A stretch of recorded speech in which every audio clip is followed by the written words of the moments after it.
Mes chers collègues, nous recevons maintenant Éric de Barbieux.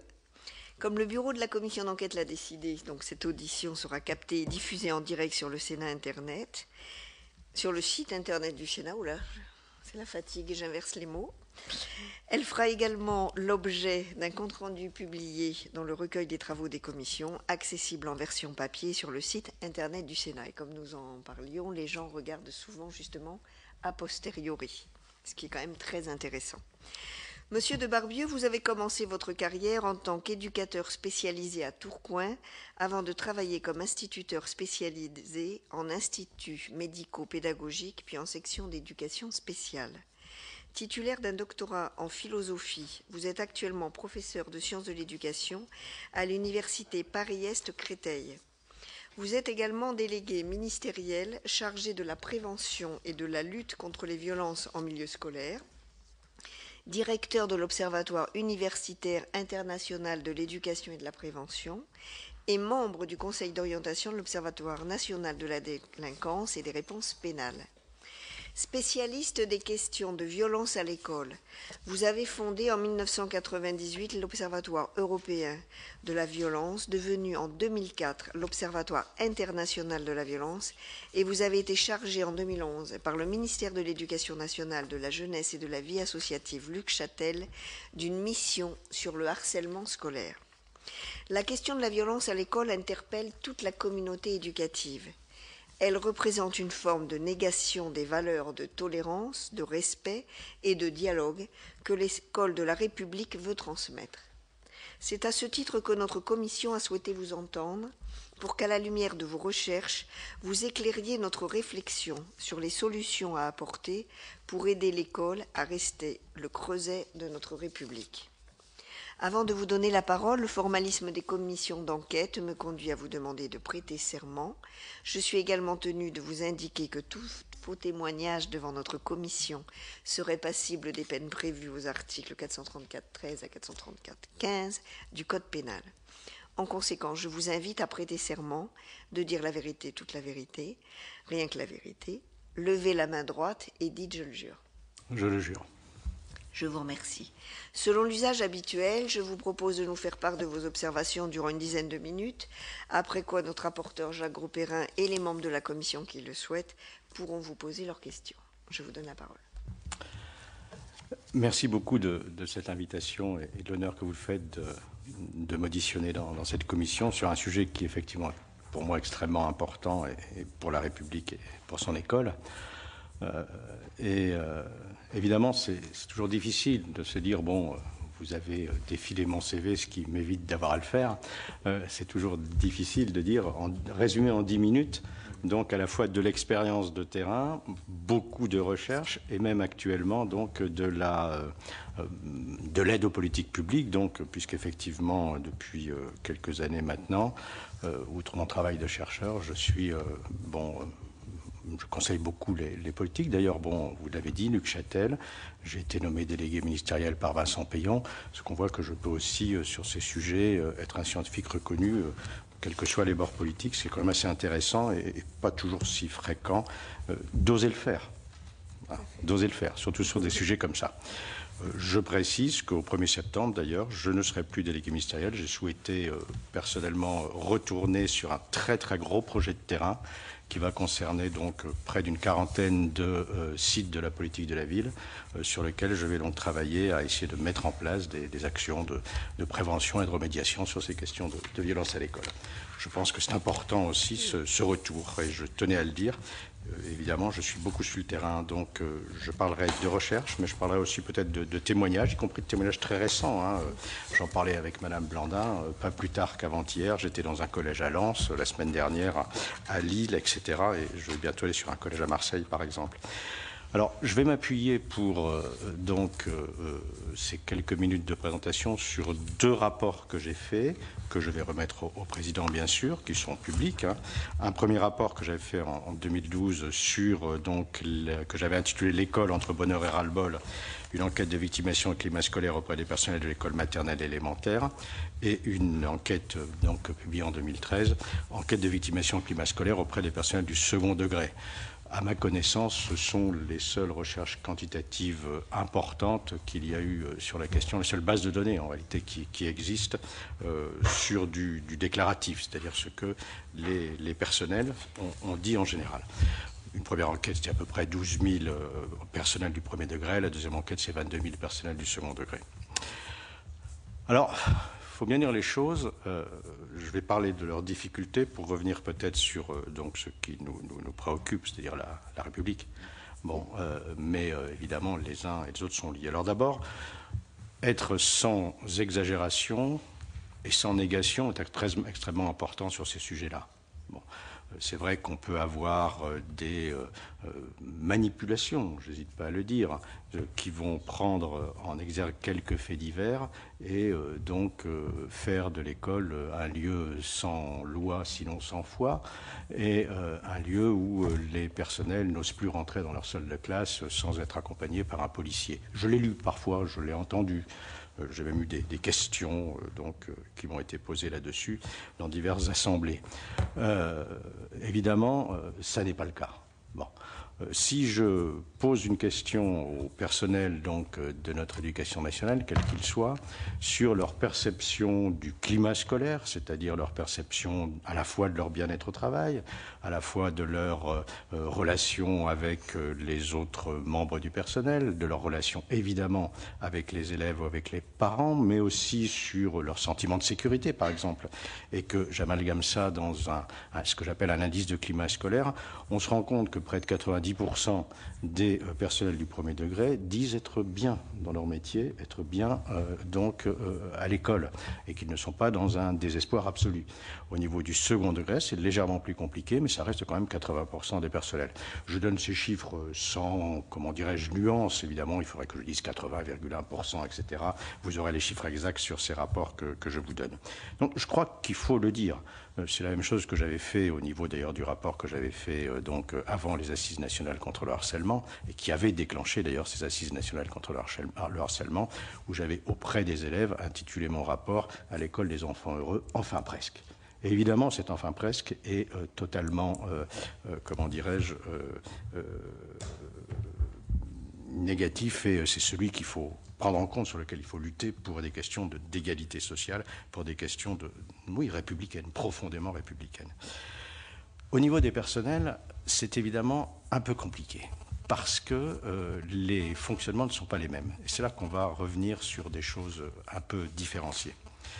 Effectivement, il y a des grandes différences sur la perception du métier, sur la perception du climat scolaire, par exemple. Je parlerai éventuellement, si vous voulez, de faits de violence précis, avec des chiffres précis, suivant la fonction qu'on occupe.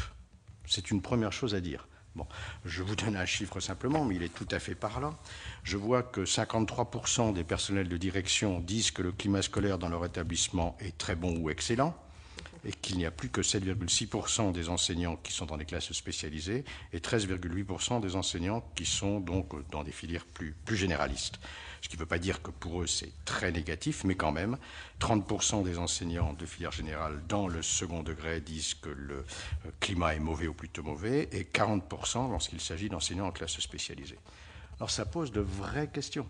Ça pose de vraies questions et de vraies questions d'interprétation. Est-ce que ça veut dire, ce qu'on va parfois reprocher dans les établissements, c'est parce que les personnels de direction sont trop loin, qu'ils ne font pas classe, qu'ils sont trop laxistes, etc., etc. C'est une version. Est-ce que ça peut vouloir dire aussi autre chose et qui, justement, pour moi, est essentielle, et c'est vraiment l'interprétation que j'en fais pour faire énormément d'enquêtes de terrain et de restitution de ces enquêtes et de poser les questions donc au personnel, c'est d'abord parce que la dimension de l'établissement, la dimension de l'identification à son établissement est très forte chez les personnels de direction et relativement faible chez les personnels enseignants, qui s'identifient plus à des questions disciplinaires, je parle de leur discipline de mathématiques, de latin, de grec ou de philosophie, qu'à la dimension collective de l'établissement. Bon, ça c'est un véritable problème qui se ressent dans certains débats actuels, par exemple. Deuxième chose qu'il faut bien dire, c'est que malgré tout, cela est extrêmement marqué également par l'inégalité sociale. Bon. Et beaucoup plus d'ailleurs dans la victimation des personnels que dans la victimation des élèves. C'est une constante mondiale, ce n'est pas simplement en France. Les recherches par exemple de Denise Gottfredson aux États-Unis, qui est pour moi une des meilleures chercheuses états-uniennes sur la question, le montrent très bien, mes propres recherches le montrent. Par exemple sur l'effet de violence. Sur l'effet de violence, si vous êtes dans les 10% des établissements les plus défavorisés, vous avez 4 fois plus de risques d'être victime que si vous êtes dans le 10% des établissements les plus favorisés. Si vous êtes simplement dans l'éducation prioritaire par l'éducation qui n'est pas donc classifiée comme telle, vous êtes sur tous les types de violences 2 fois plus à risque d'être agressé. Bon. C'est important. Il faut savoir que ce qu'on appelle, alors c'est un jargon de statisticien certes, la variance, c'est-à-dire la différence, on va dire, d'agression suivant l'endroit où on est, si on a un élève, les variables socio-économiques, on dira, de la population expliquent 20% de cette différence de victimation. Chez les personnels, c'est près de la moitié. Bon. C'est là qu'on arrive au cœur même du débat actuel, et ce débat actuel qui, quoi qu'il en soit, n'est pas nouveau. Je veux dire, je me rappelle avoir publié un article en 1995 sur ce type de choses. Bon, et je n'ai pas été surpris de certaines choses. Le fait est qu'on a là une vraie coupure entre l'école et certaines populations. Alors on peut en avoir une interprétation totalement négative qui serait en plus totalement démobilisante pour moi. C'est-à-dire, allez, je serais un petit peu vert dans mon langage, mais ces salauds d'enseignants qui sont des colonialistes dans leur école et qui passent leur vie à punir des petits-enfants qui n'ont rien fait. C'est pas terrible, je trouve, comme analyse. C'est-à-dire qu'on est là dans la déconstruction et surtout pas dans la reconstruction. On a besoin de reconstruire la République à ce niveau-là. Donc c'est beaucoup plus, il faut en tenir compte. Il faut tenir compte effectivement de cette coupure qui n'est pas globale. On le sait, suivant les établissements, il y a des vraies différences. Par exemple, on a des établissements qui, malgré une donne sociologique extrêmement difficile, des quartiers extrêmement difficiles, résistent beaucoup mieux que d'autres, voire se développent, voire ont vraiment mis en place des capacités à faire établissement, à faire école, à faire sens. Bon, à faire sens pour leurs élèves et pour leur personnel. Mais pour ça, il faut ce sentiment d'attachement. Moi, je le dis souvent, c'est une locution, ce sera d'ailleurs le titre de mon prochain bouquin, vous le savez, comme ça, c'est mon école de ma République. C'est important. Bon, bien sûr, la transmission des valeurs de la République et des valeurs universelles est nécessaire, mais elle doit se transmettre aussi sur le terrain, concrètement, par un sentiment d'appartenance. Je vais vous donner simplement, pour terminer, et je crois qu'on pourra entamer la discussion, comme ça je serai à peu près dans les temps, une anecdote, simplement, mais qui va être, comment dirais-je, très significative aussi de nos difficultés. Et il y a des grandes difficultés et des grandes différences territoriales en France à ce niveau-là, des grandes inégalités, qui sont liées aussi à des manières de nommer les personnels, par exemple, ou de les former, ou de ne pas les former, bien sûr. Bon. Mais quand je suis actuellement dans ces zones avec lesquelles je vais travailler pendant 3 ans encore, donc j'ai vraiment des grandes différences. C'est-à-dire que quand j'ai un établissement qui va se situer en banlieue parisienne, où 60% des personnels sont donc des très jeunes personnels qui viennent d'arriver en banlieue parisienne, qui n'ont aucun sentiment d'appartenance au lieu où ils travaillent, au lieu où ils vivent, aux personnes avec qui ils sont voisins, c'est effectivement extrêmement difficile. La France est le seul pays au monde à nommer sur un plan national ses personnels. Ça a des conséquences. Bon. Dans un des collèges où je suis allé récemment, alors dans ces collèges, effectivement, c'est plus difficile. Dans un des collèges où je suis allé récemment, c'était tout à fait passionnant. Collège très difficile, sociologiquement, dans un quartier difficile. Alors évidemment, vous comprendrez que je ne cite jamais, pour des raisons déontologiques, le nom des endroits où je vais, même si c'est pourtant bien. Et dans ce collège, j'arrive et une enseignante et ses élèves m'accueillent et me demandent d'aller avec eux dans un atelier qui est l'atelier de travaux manuels, du collège. On est dans un quartier très populaire, très sensible, très multiple, on dira, de notre République. Et ce qu'ils font, c'est m'amener à un endroit où, sachant que moi je travaille beaucoup sur les questions de harcèlement, ils ont mis en place avec un parent d'élève, qui est un parent qui fait partie de ce qu'on appellerait au Québec les minorités visibles, et qui est menuisier. Donc ils ont construit un arbre un arbre qui fait à peu près 2 mètres de haut, avec des branches sur lesquelles il y a un petit singe, vous savez, ce fameux « je ne vois rien, j'entends rien, je ne dis rien ». Et là, au contraire, où c'est ouvert, je vois tout, j'entends tout, je dis tout, avec des lettres sur le harcèlement, etc. Et les jeunes, qu'est-ce qu'ils font avec cet arbre? Ils vont dans les écoles primaires alentours pour expliquer aux enfants de CM1, CM2 qui vont passer au collège que ça ne va pas être dangereux, qu'on va les aider, qu'on fait attention au harcèlement, etc. On est dans un collège populaire. On est dans un collège pourtant où là, il y a un sentiment d'appartenance à ce collège qui est extrêmement importante. Je crois qu'il y a eu une bascule à la fin des années 90, sur laquelle il faudra qu'on revienne peut-être dans le débat, qui a été vraiment une vraie mutation des questions de violence à l'école, une vraie mutation du climat scolaire qui a été liée à l'irruption, je dirais, d'une forme de délinquance que Denis Salas, le magistrat, avait bien analysée comme délinquance d'exclusion, qui est une délinquance anti-institutionnelle, dans certains lieux, avec certains enfants, et dont les principales victimes sont d'ailleurs les personnes qui vivent dans ces lieux. Mais où, du coup, l'opposition, parfois, à l'école est devenue, pour certains élèves, donc une vraie difficulté aussi pour les membres du personnel. Je pense que je vais m'arrêter là et plutôt répondre donc aux questions. C'était un peu la règle du jeu. Merci beaucoup. Donc le rapporteur va poser les premières questions et ensuite les collègues pourront en poser. Merci, Monsieur de Barbieux. Nous avons souhaité vous entendre, il est vrai, eu égard à différents points. Le premier, c'est que vous avez eu un parcours professionnel très riche. Et je crois que ça a été souligné par la présidente tout à l'heure, mais aussi qui vous donne une certaine légitimité pour pouvoir parler des choses. Vous avez compris très vite qu'il y avait un secteur vis-à-vis de la violence qui pouvait être intéressant à travailler en tant que chercheur par la suite, en tant que professeur et chercheur. Et je crois qu'on a véritablement besoin de votre expertise par rapport à cela. Moi, j'aurais 4 questions. La première, pensez-vous ou sentez-vous véritablement une dégradation du climat scolaire? Est-ce que pour vous, les valeurs républicaines sont-elles suffisamment inculquées, voire appliquées, enseignées à l'école, avec un prisme ou un éclairage peut-être, ou un focus peut-être plus fort ou plus fin sur l'égalité filles et garçons? La deuxième question, nous avons beaucoup entendu dans cette commission d'enquête un recours parfois excessif sur les commissions éducatives plutôt qu'au niveau d'un conseiller de discipline. Est-ce que vous pensez que les sanctions actuelles ne sont, avec certaines personnes qui nous disaient que les sanctions actuelles ne sont pas assez dissuasives pour les élèves, qu'en pensez-vous? Comment rétablir l'autorité des enseignants en mettant fin aux problèmes de discipline qu'on a pu mettre en évidence à travers les enquêtes internationales? Une troisième question, vous avez répondu en partie sur je dirai tout, j'écouterai tout, je ne me tairai pas en tout cas. Vous prenez donc la médiation par pair.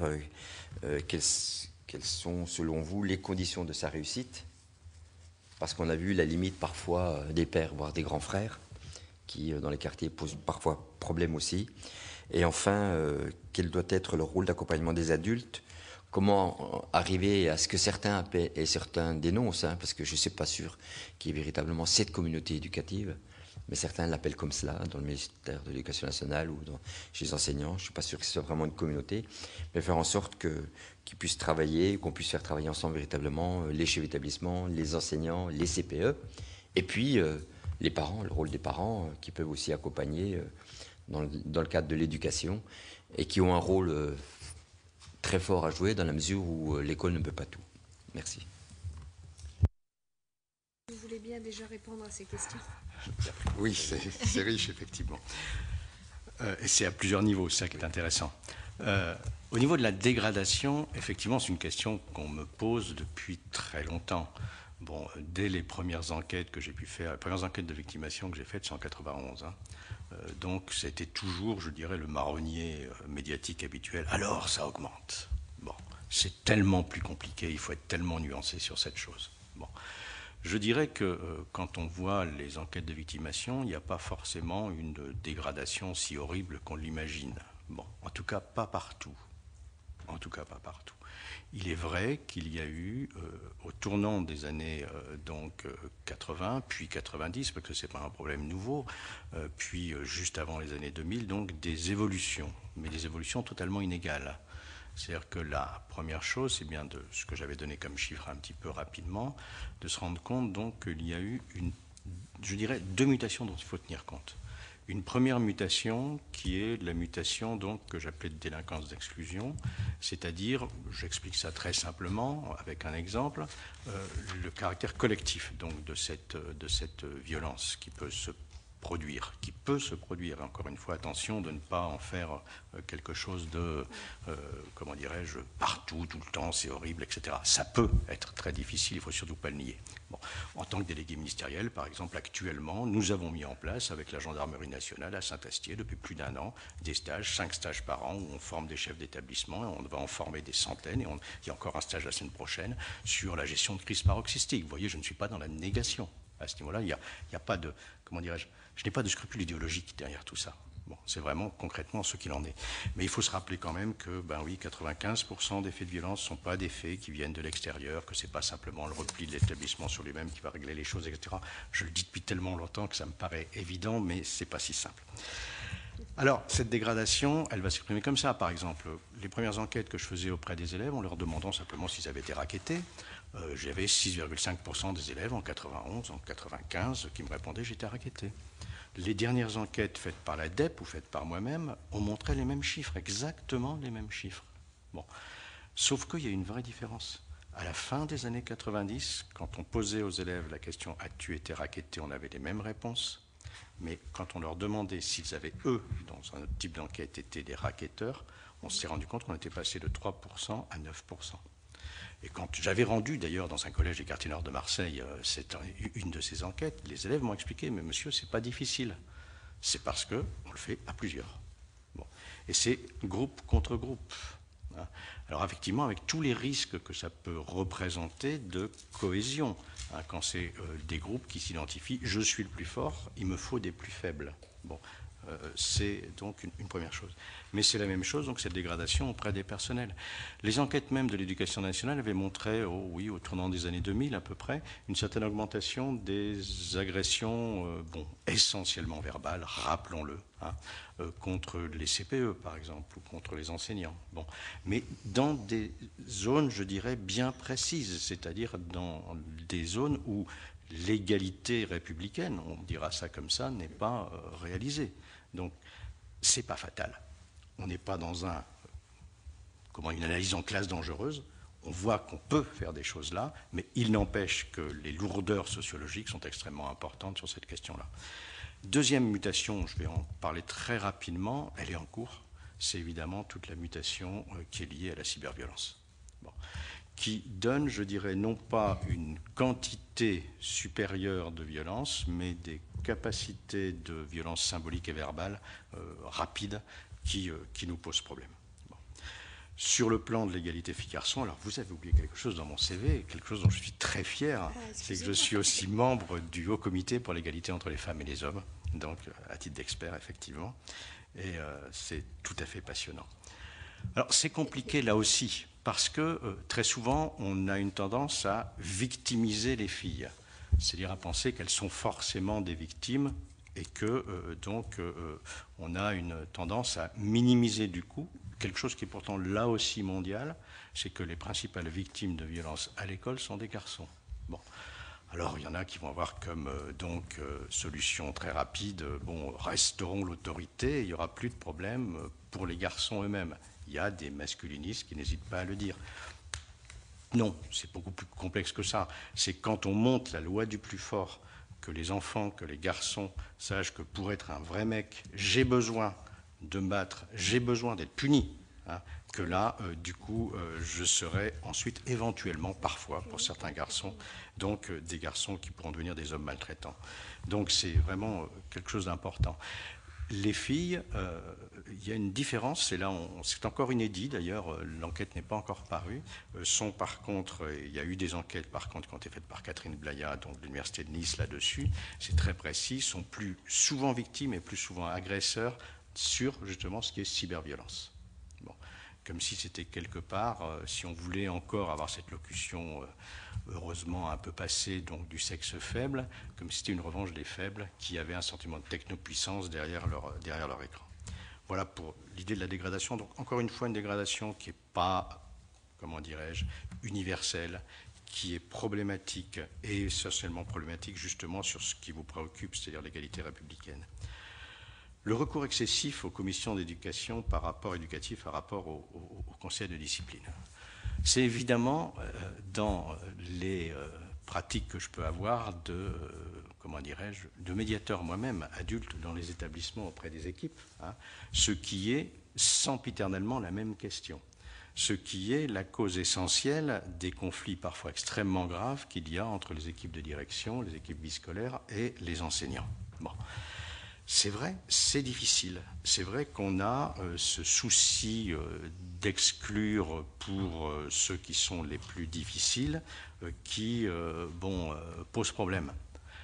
Moi, j'ai une position là-dessus qui est là aussi assez nuancée. Je le dis souvent quand je forme des étudiants, écoutez, tout sauf rien. Bon, mais dans certaines limites, le tout. Par rapport à la punition. Bon. On a beaucoup travaillé à la délégation sur des questions, d'ailleurs, sorti quelque chose qui a été validé, un guide de la justice réparatrice, par exemple. Mais le problème, c'est qu'on est dans une vraie hypocrisie. Qui, dans une formation d'enseignants, de CPE, de personnel de direction, dans notre éducation nationale, a une formation sur ces questions-là. Bon. Est-ce qu'on sait, par exemple, quand on devient instituteur ou institutrice, excusez-moi, j'ai du mal à dire professeur des écoles, en maternelle, que la seule punition autorisée, c'est l'isolement de l'enfant qui pose problème, mais en votre présence. Qu'est-ce que vous faites des autres? C'est un peu délicat. On n'a pas de vraie doctrine là-dessus. Alors on est dans le tout ou rien.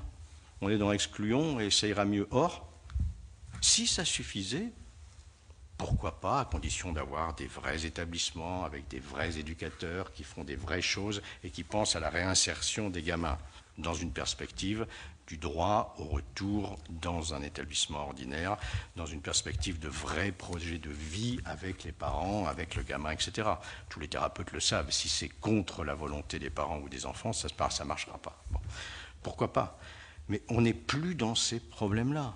Moi, l'enquête de victimation auprès des personnels du premier degré me montre que 36% des personnels du premier degré ont des problèmes fréquents ou très fréquents, c'est la question, avec des élèves gravement perturbés, et en particulier par des problèmes de violence. Pour moi, ce n'est pas 36% de fascistes qui veulent passer leur vie à exclure les enfants. Bon, c'est un vrai problème éducatif. On a le législateur qui a fait des choses extrêmement intéressantes, évidemment, je ne vais pas assimiler handicap et violence, mais qui a quand même vraiment progressé sur l'idée de l'inclusion de tous dans l'école. Et c'est une vraie inclusion républicaine. Bon. Mais quel accompagnement? Quel accompagnement, par exemple, et quelle reconnaissance simplement du problème des enfants à troubles de comportement? Où est-ce qu'on va là-dessus? Est-ce que, par exemple, avoir ce qui est déjà ça, ce qui est déjà beaucoup, mais ce qui n'est pas assez, des personnels qui sont fragiles, je pense aux AVS bien sûr, qui s'occupent des enfants qui sont les plus fragiles eux-mêmes. Bon. Dans d'autres pays, ce qu'on appelle les support teachers, par exemple, sont les personnels les mieux formés. Bon. Et par ailleurs, de toute manière, évidemment, c'est un problème qui va être récurrent. C'est un des problèmes qui va être récurrent dans les prochaines années. C'est une évidence. Bon. C'est une évidence. Il faut qu'on avance. Il y a d'autres pays qui l'ont fait bien avant nous, je pense au Québec en particulier, qui sera intéressant. Sur la question de rétablir l'autorité, rétablir l'autorité, c'est un vœu pieux. C'est légitimer une autorité. C'est quelle est la légitimité des enseignants? Est-ce qu'il suffit de dire on va rétablir l'autorité? Est-ce qu'on rétablirait l'autorité en excluant? J'en suis sûr que non. Pourquoi? Parce que les fonctionnements sont les suivants. Les élèves qui sont les plus difficiles, visiblement, ne sont pas forcément ceux qui sont les organisateurs à l'intérieur des établissements scolaires. Un grand sociologue qui est décédé maintenant, qui était Christian Bachmann, avait bien montré ce fonctionnement-là en disant qu'on en revoit il y a un lieutenant qui va prendre sa place. Et c'est particulièrement vrai lorsqu'on est lié à des questions qui vont être liées là à la délinquance, par exemple au narcotrafic. Bon. Donc c'est beaucoup plus compliqué que cela. beaucoup plus compliqué que cela.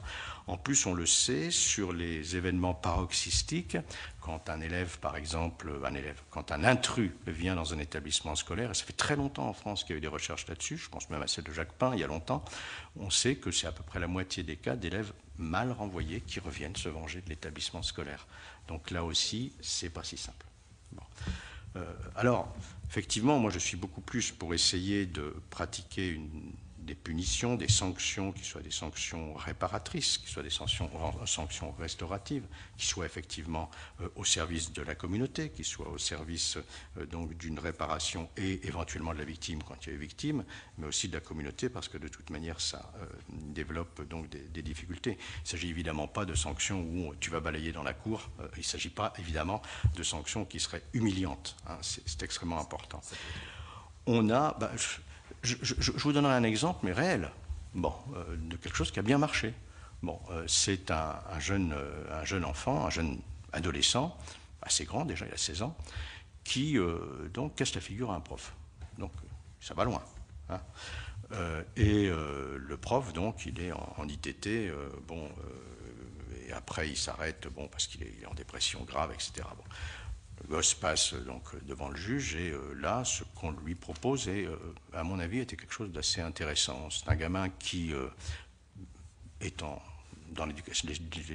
l'enseignement spécialisé, qui sait à peine lire, qui est, vous savez, la grosse brute du cours de récréation, quoi.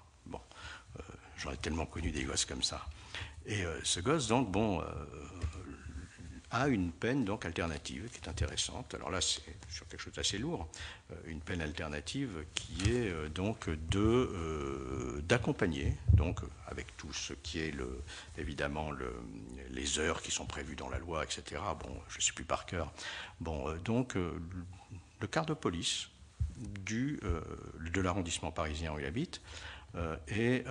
Donc le matin il fait le tour, on est en été, on est au printemps, c'est pas pour ramasser des cadavres évidemment, mais il va visiter les SDF avec les policiers, pour leur demander si ça va, pour leur demander ce qui se passe, pour essayer de les encourager à aller sur les centres, etc., etc.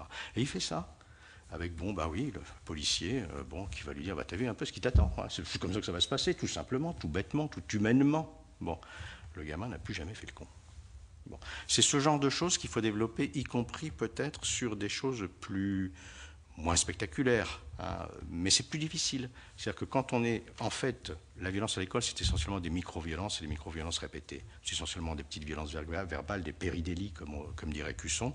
Donc développer une justice réparatrice au quotidien serait important. Mais vous savez, il y a des choses difficiles, hein, quand on se rend compte que, par exemple, il y a encore, les enquêtes le montrent, hein, à peu près 30% des élèves qui ont des lignes à copier. C'est interdit depuis 1895. Qu'il y a des devoirs collectifs, ou plutôt des punitions collectives. J'ai eu vent d'une punition collective hier dans un lycée d'ailleurs. Quoi de mieux pour monter les élèves contre l'établissement et contre le prof? Et quoi de mieux pour être contre le droit, c'est-à-dire l'idée que nul ne peut être puni pour une faute qu'il n'a pas commise. Donc il y a plein de choses à réfléchir là-dessus, mais je dis bien à réfléchir, à créer. Si on est sur une espèce d'automatisme de la sanction-exclusion, je crois qu'on n'y arrivera pas, tout simplement. Ce qui ne veut pas dire qu'il n'y a pas des enfants qui doivent être exclus, à condition que leur retour soit prévu. Sinon, on sait quels vont être les coûts sociaux et les coûts personnels de ce type de choses. Et ayant été éducateur, et entre autres dans ce qu'on n'appelait pas à l'époque les centres éducatifs fermés, mais les foyers de semi-liberté, je sais que c'est difficile de les en sortir. Vous avez parlé de la médiation par les pairs, donc j'élargirai un petit peu ça. La médiation par les pairs, effectivement, c'est quelque chose qui peut être très intéressant, à une condition, c'est que ce soit vraiment une pratique préventive et surtout pas une pratique qui va traiter les problèmes importants. Ça, c'est l'affaire des adultes. Ce n'est pas les adultes qui délèguent aux élèves le soin de faire leur travail. Et tous ceux qui travaillent sur la médiation par les pairs le savent très bien, ça serait une cause d'échec. Deuxième chose, la médiation par les pairs ne peut véritablement fonctionner et fonctionner à fond qu'à partir du moment où on a un accord total de l'équipe. Et un accord qui n'est pas simplement un accord, oui, vous pouvez le faire, et c'est quelqu'un d'autre qui va le faire, mais un accord où l'équipe se forme, un accord qui est extrêmement rarement réalisé, il faut le dire.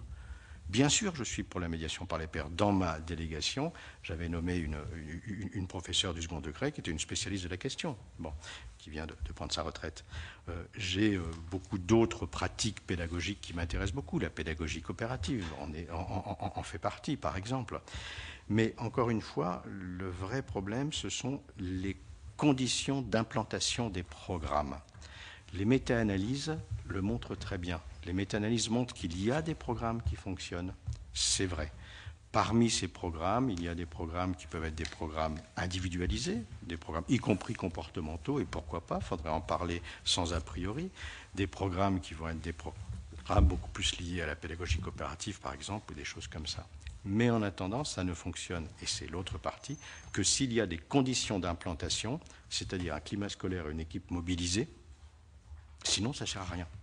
Et paradoxalement, des programmes qui ne seraient pas très bien évalués, mais qui mobilisent une équipe, peuvent avoir un effet placebo magnifique. Donc pour moi, c'est clair que s'attaquer aux problèmes de violence, en général, à l'école, nécessite des stratégies qui soient des stratégies de contournement.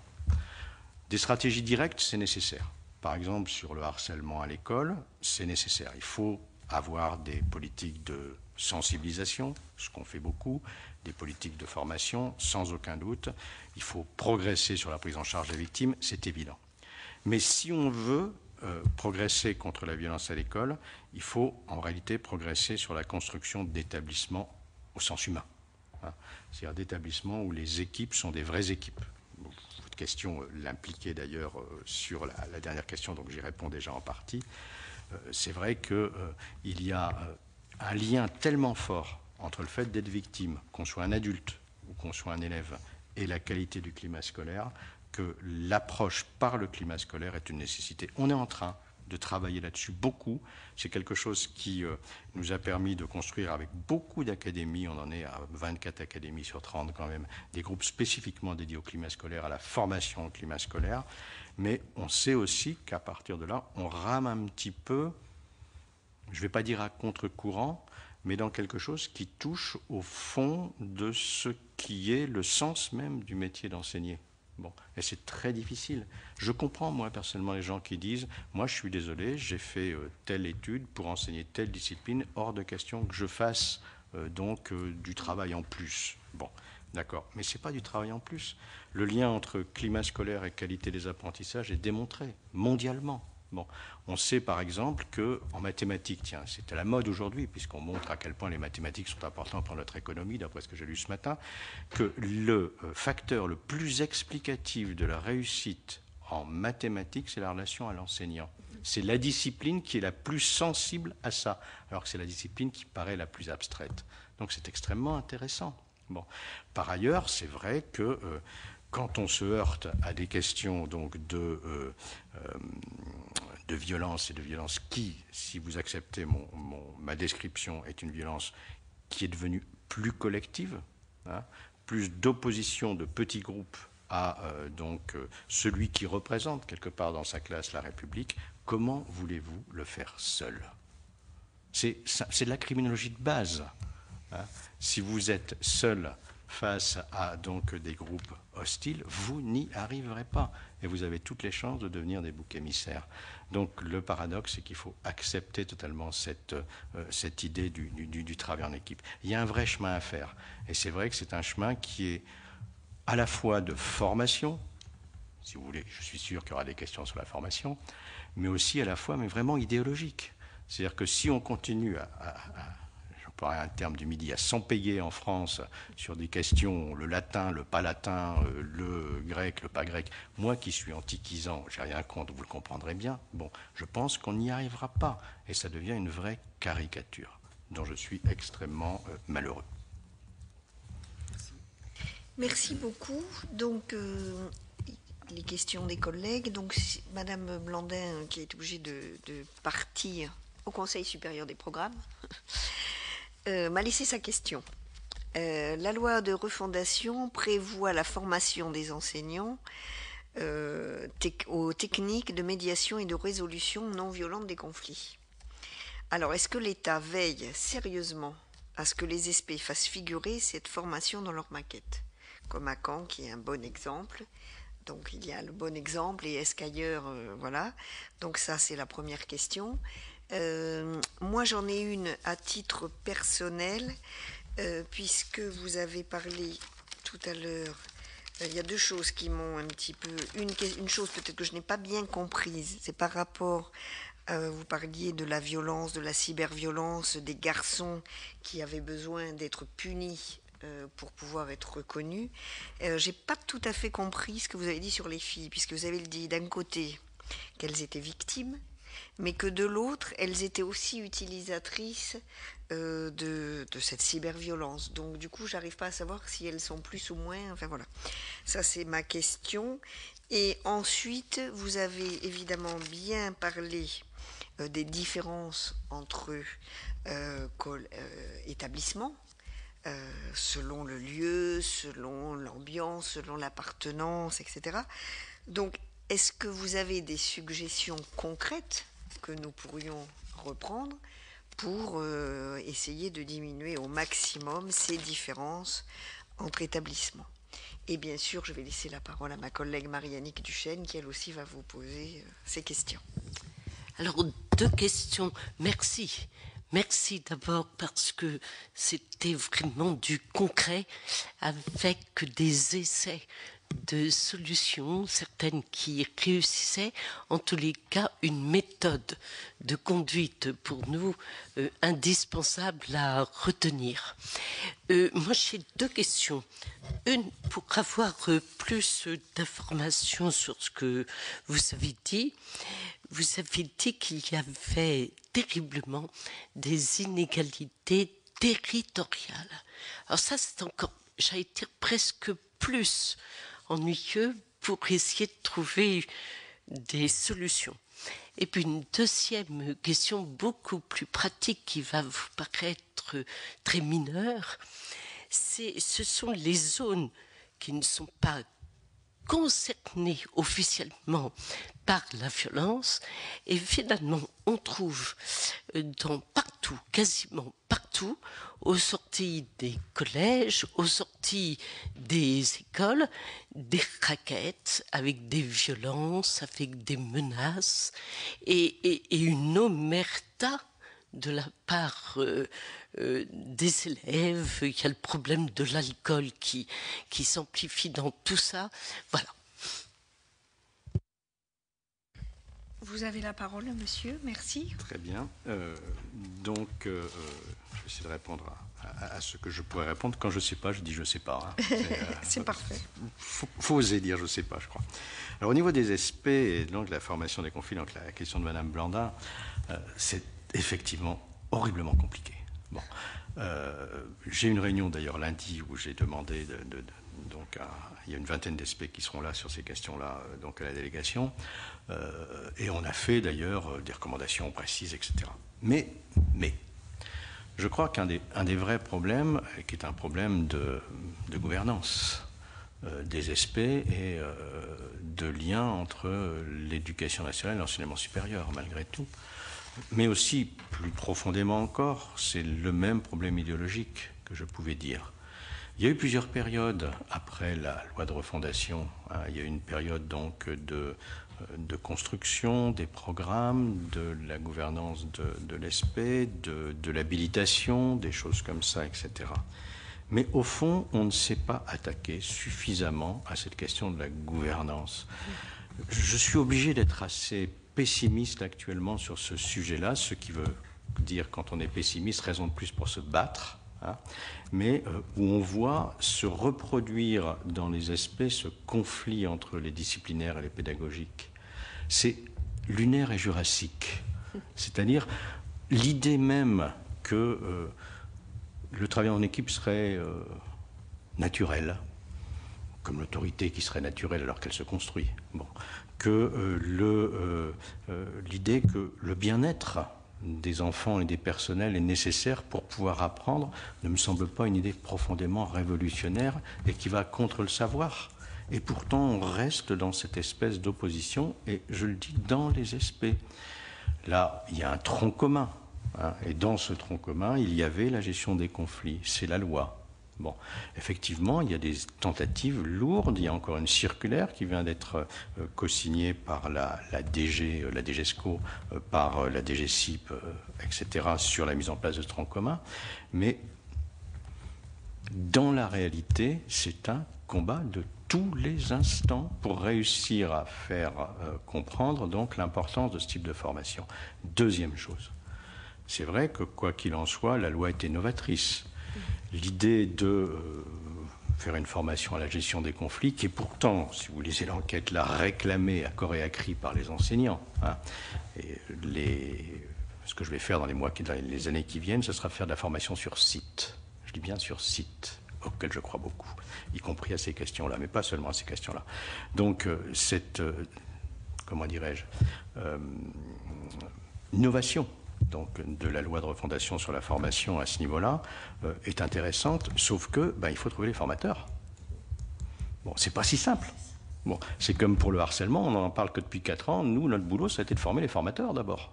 Bon, ceux qui vont pouvoir aller dans les établissements, et qui commencent à y aller sacrément d'ailleurs. Bon. Donc ces formateurs, ils étaient multiples. Il y en avait à l'Éducation nationale, mais peu. Il y en a dans les associations, un peu plus. Il y en a dans des mouvements d'éducation populaire. Il y en a dans des mouvements d'éducation à la paix, etc. Bon, je connais bien Madame Blandin d'ailleurs.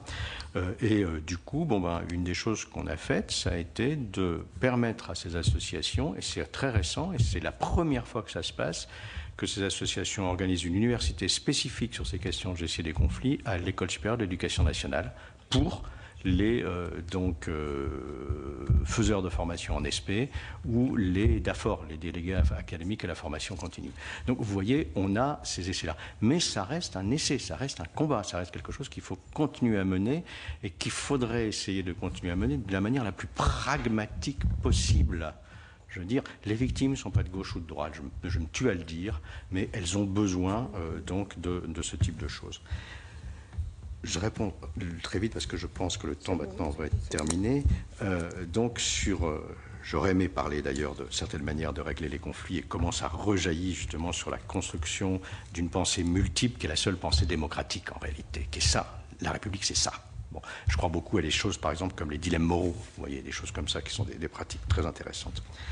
Sur les garçons, pour repréciser, je disais qu'on victimise les filles. Ça veut dire qu'on dit que toutes les filles sont victimes.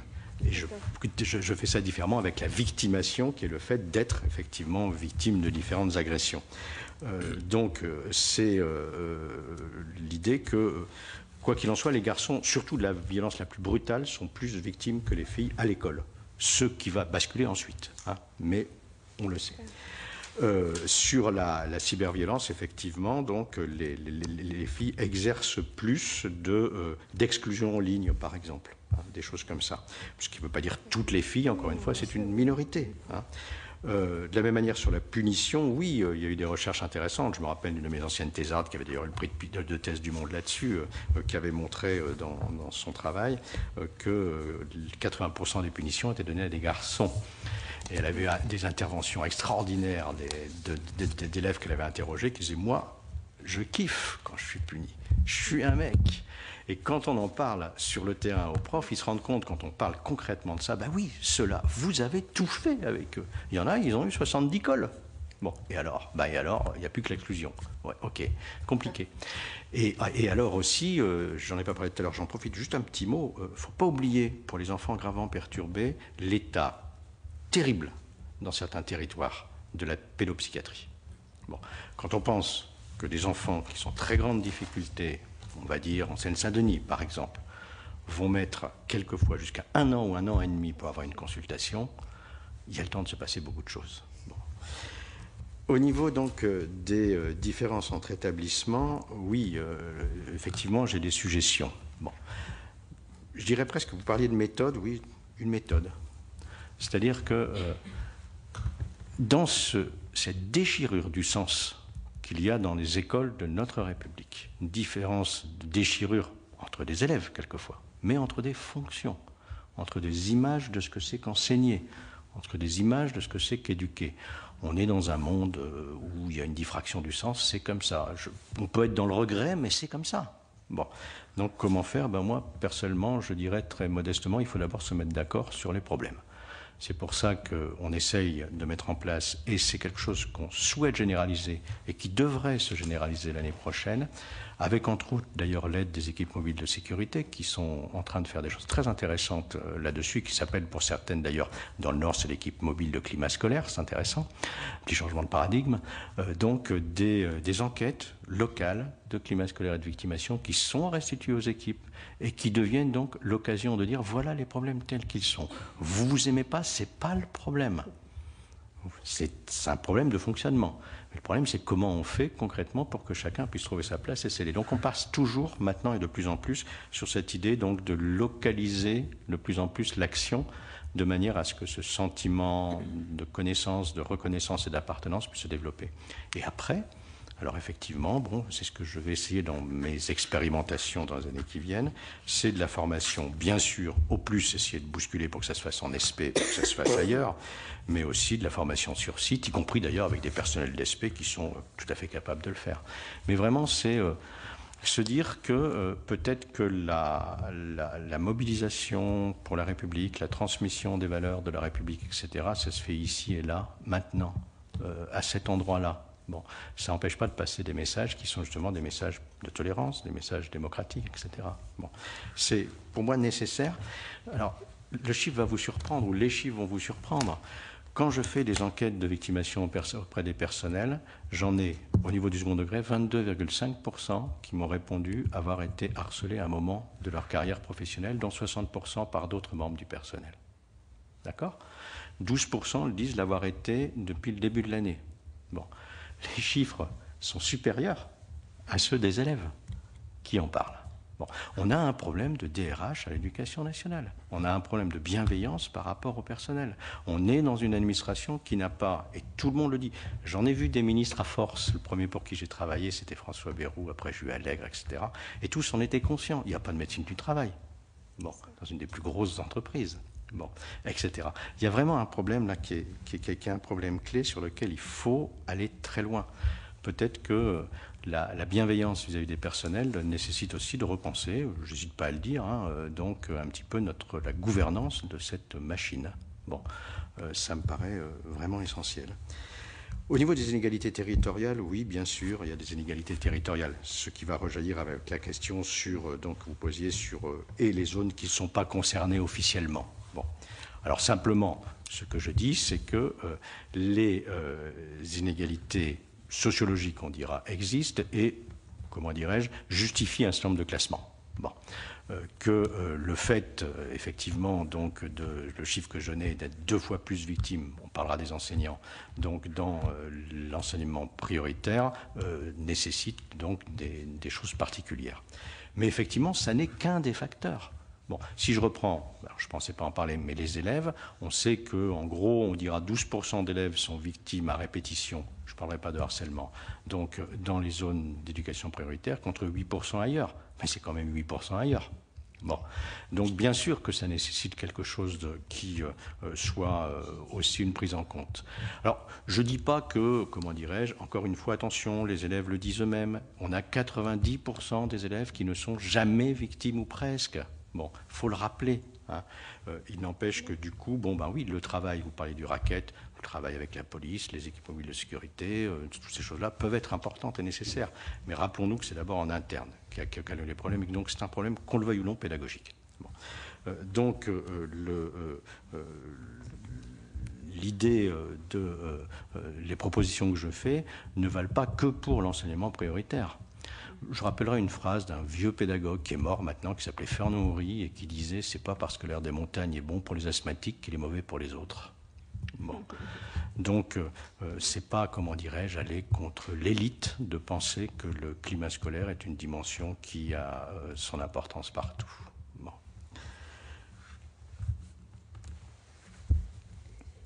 C'est une jolie conclusion, en effet, parce que je pense que tout ce qui peut être expérimenté dans différentes écoles doit pouvoir servir aux autres. Et moi, j'ai beaucoup aussi apprécié ce que vous dites sur la formation sur site. Et comme il nous reste 2 minutes, j'en profite pour dire qu'il me semble que c'est très intéressant, bien sûr, mais Alors le mai, vous allez me dire s'il vous convient ou pas. La problématique, je pense, de ces formations sur site, c'est peut-être des établissements qui le demandent, puisqu'on ne peut pas aller partout. Voilà ma première remarque. Et la deuxième étant il y a du turnover dans certains établissements, puisqu'on l'a vu, peut-être c'est pas vraiment vous qui nous l'avez redit aujourd'hui, mais on l'a entendu souvent, que dans des établissements un petit peu fragiles, enfin si vous l'avez dit d'ailleurs au début, sur les établissements donc, où on met beaucoup de contractuels. Donc on peut se dire aussi qu'à un moment, ils vont profiter de cette formation sur site et qu'ils vont aller l'exporter ailleurs. Ça, c'est le côté positif. Mais je me dis aussi que peut-être cet établissement-là n'aura pas l'année suivante ou encore la suivante le bénéfice d'avoir une formation sur site.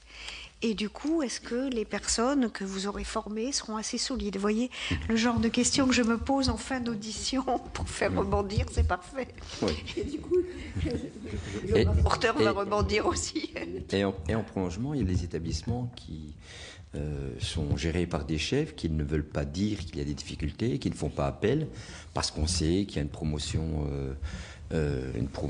pas de grade, mais de changement d'établissement, et il est toujours mal vu et malvenu de dire que dans mon établissement, voilà, j'ai des difficultés, donc ils gardent les choses en interne et ils ne font pas appel à vous, et ça pose un vrai problème aussi.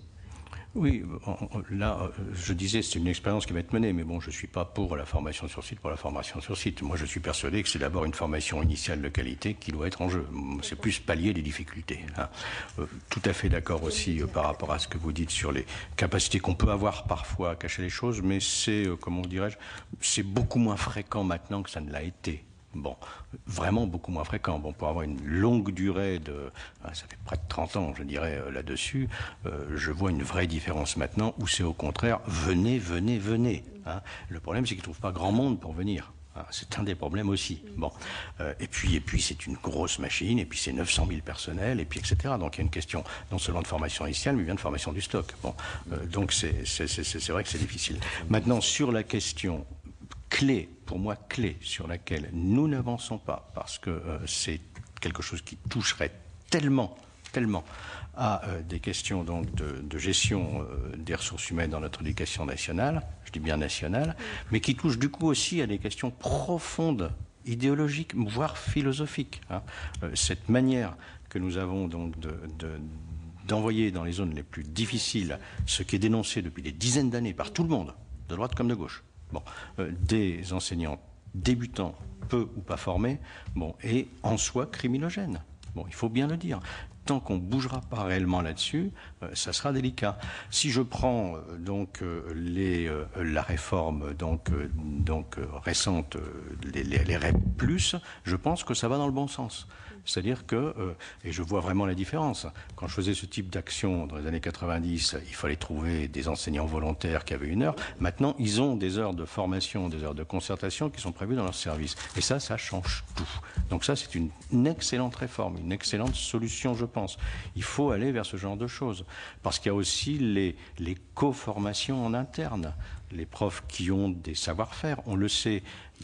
Il y a une nécessité de formation théorique, etc. Mais on sait qu'on a une nécessité de formation par les professionnels eux-mêmes, quelquefois. Tout le monde le dit, on a besoin de formation de terrain. Bon, donc l'idée, c'est de rapprocher les deux. Bon. Mais quand il y a eu la réforme Éclair, par exemple, où il y avait une possibilité, donc sur un nombre de postes limité, que les chefs d'établissement puissent attirer sur profil un certain nombre d'enseignants, je trouve que c'était une direction extrêmement intéressante qui est prise dans bien des pays et qui n'est pas forcément un complot néolibéral contre l'école. On est ravis de cette conclusion. Merci beaucoup, en effet. Merci de cette conclusion.